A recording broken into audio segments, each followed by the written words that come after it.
Hey everybody. This is something of a special episode of this show because it marks the beginning of my tribute to one of cult cinema's most underrated actors, Mr. Doug McClure.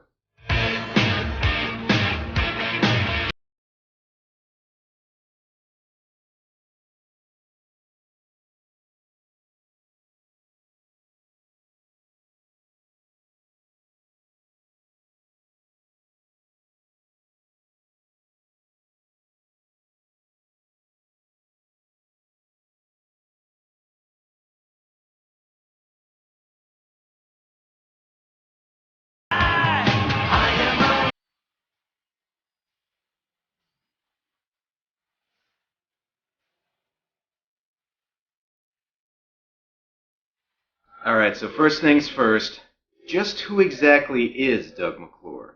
So for those of you that don't know, which I'm going to assume is all of you, Doug McClure was an actor who mostly made his name in the 50s and 60s by starring in westerns. However, in the 70s, he made a series of sci-fi movies for Britain's Amicus Productions that were based off of stories by Edgar Rice Burroughs and were even directed by the same guy, Kevin Connor. These movies contained old-fashioned adventure, beautiful babes, and of course, lots and lots of unconvincing rubber dinosaurs. They didn't exactly set the world on fire, but over time these movies have gained a cult following through generous showings on cable, and Doug's even gotten mentioned a few times on some cult TV shows. Anyway, it's a dinosaur film, and it's without Doug McClure. And tonight's movie. I'm sorry, sir, it is another Doug McClure. He was also partially the inspiration for a certain Simpsons character. Hi, I'm Troy McClure. You may remember me from such educational films as 2 minus 3 equals negative fun and Firecrackers, the Silent Killer. So let's begin with Doug's first movie made for Amicus, The Land That Time Forgot. So the movie starts with a message in a bottle being thrown out to sea that eventually gets found by a fisherman. But it turns out the movie's pulling a lost continent on us, and this is actually the end. So the rest of the movie is a flashback. SS Montreux, 20,000 tons. Oh, I'm sorry, I must have accidentally put in Das Boot by mistake. Flashback to the middle of World War I, where we see a German U-boat sinking a ship. Survivors may live to fight another day. They're in enough trouble already. Besides, these were civilians. Yeah, we're war criminals! Unfortunately, these sauerkrauts have no idea just who they're dealing with. Doug plays Bowen Tyler, an all-American hero who eats German seamen for breakfast. Well, anyway, not only did the guy survive the boat blowing up, but he even brought a lady along with him. The ship. We were torpedoed. Looks like we're the only survivors. Ahoy! Where are you? God damn it. I was hoping to get some shipwreck sex. Did any of the other boats get away? I'm afraid not. Ahoy! Where are you? Just kidding. Some survivors from the boat pick up Doug and the girl, but they're stranded in the middle of nowhere with no food and can't see anything. Things look pretty hopeless. But then... There's something out there. It can't be a fishing boat. We're too far from land. It's a submarine, jackass! If we get aboard, we can surprise them as they come through the hatch. We wouldn't stand a chance. It's the only chance we have. I know these boats like the back of my hand. How? Well, I'm Bowen Tyler. And my father was building these submarines. Alright, whatever. He knows a lot about subs. Anyway, they managed to take over the sub, but some of the crew members are a little less than cooperative. You know, movie, punches are a lot more effective with sound effects. See? Anyway, they take control of the sub and set a course for... Exactly where I wanted to go. Did you think that as commander of this ship I would not have a... Blah, blah, blah. The Germans take it back, and then they lose it again. Come on, get to the dinosaurs already. Okay, so the sub travels for several days, but one of the Germans named Dietz messes with the compass so they have no idea where they are, and they're running out of supplies. Hey, congratulations! You just doomed everybody on board, including all your German buddies. Nice job. Things look bad, but one day they make a bit of an odd discovery. Mr. Bradley. Icebergs. No. There are no icebergs north of 14 in these waters, that much I know. Really? Why don't you try looking right in front of your face, you dick? Did you ever hear of Caproni? People scoffed at his claims. But I remember reading in his book, in which he describes a new continent in the South Seas, called it Caprona. I believe that we are looking at the coast of Caprona, uncharted and forgotten for 200 years. Oh, it's been forgotten for a lot longer than that. They find a channel that leads inside and decide to take the sub through it, which means we get more hot submarine action. Full power, both engines. More power, give me more power. Captain, we can't do it. If we keep this speed, we'll blow up any minute now. Eventually, though, they make it through and discover that on the inside, Caprona is actually tropical. Unfortunately, it's also full of a bunch of pissed-off Muppet Show rejects, too. They look like pterodactyls. But they can't be. They've been extinct for millions of years. And what's more, these ones can fly without ever flapping their wings. If I am not mistaken, that is a diplodocus. Did you see that? I hope you did, because it's easily the best dinosaur in the whole movie, and that's the only time they show it. Look at that big crocodile!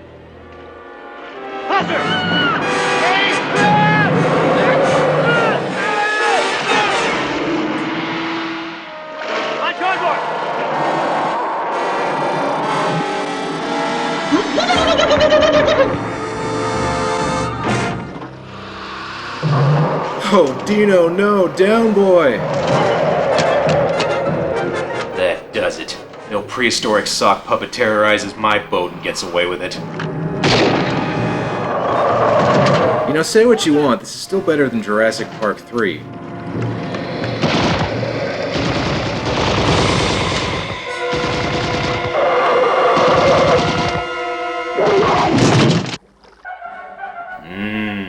Dinosaur sushi. So after considering their situation, everyone decides to put aside their differences and work together to ensure their survival on Caprona. And they send out a team to get some food and water. Excuse me, you might want to test that before drinking it? You know, in case of prehistoric parasites or something? I'm just saying. However, dysentery is the least of their worries when they're attacked by... Oh boy. You thought the sea monsters were bad. Jurassic Park this ain't. Actually, you know what? What do these dinosaurs remind me of?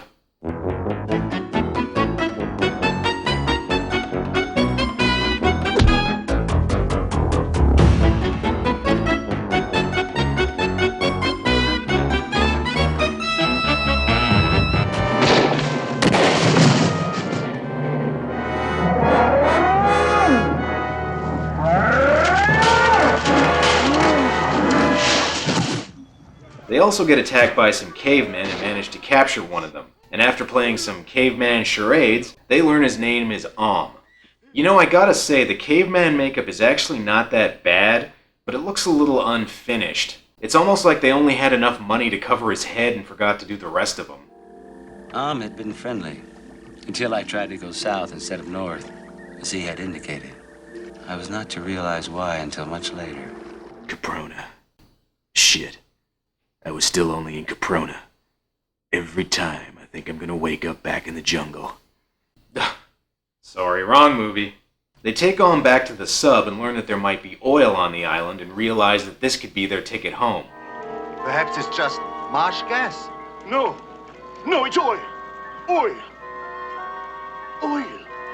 So I take it it's oil?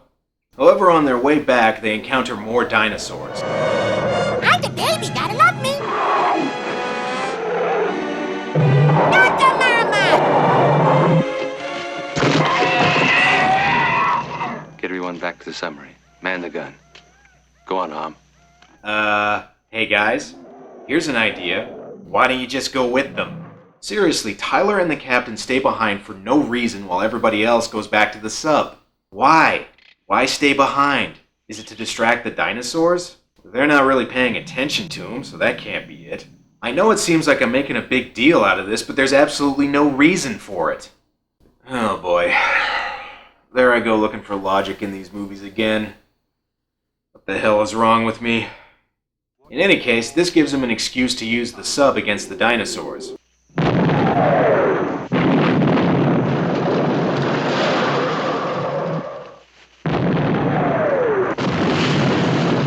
Yeah, that's pretty cool, I guess, but I'm still disappointed we don't get a scene where the sub fights an underwater T-Rex like on the poster. What the hell, movie? You lied to me. The creatures of Caprona were like those that existed in prehistoric times. And the further we followed the river north, the more highly developed they became. Every minute I stay in this room, I get weaker. And every minute Charlie squats in the bush, he gets stronger. Each time I looked around, the walls moved in a little tighter. The crew then sets up a little refinery to make some fuel. Seriously, they had all that on the sub? Damn, that is one prepared U-boat crew. However, at this point, some tensions start to flare up. I was with him when he took our U-33 down the Norwegian coast in winter to sink a British cruiser. Storms and ice floes did not stop him.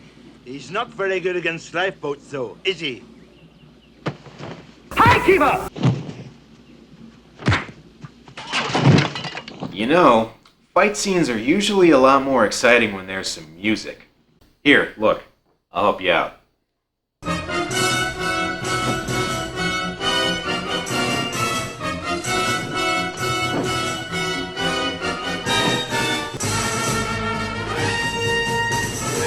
Do you want to remain on this island for the rest of your life? We must work all together. Until we escape, in which case it is back to killing each other. One day while hunting, Tyler and his men find the secret of Caprona, which is a giant nipple-shaped pool where women lay eggs which start as microbes, which continuously evolve through various life forms until they get here, or some shit like that. I don't know. It's very poorly explained. Mr. Tyler! Message for you, son. The group gets attacked by a bunch of cavemen, and Tyler decides to go after them. He splits up the group because, and of course they get picked off. Miss Clayton also gets captured, and then this happens to Om.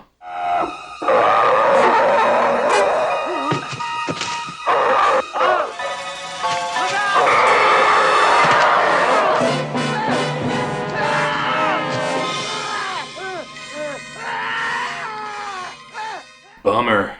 Meanwhile, back in the caveman village, Miss Clayton is forced to watch some caveman UFC. She's then saved when a volcano erupts. No, seriously, it starts erupting and she just runs away. I'm coming to save you. Oh, son of a bitch. Hang on. I'm still coming to save you.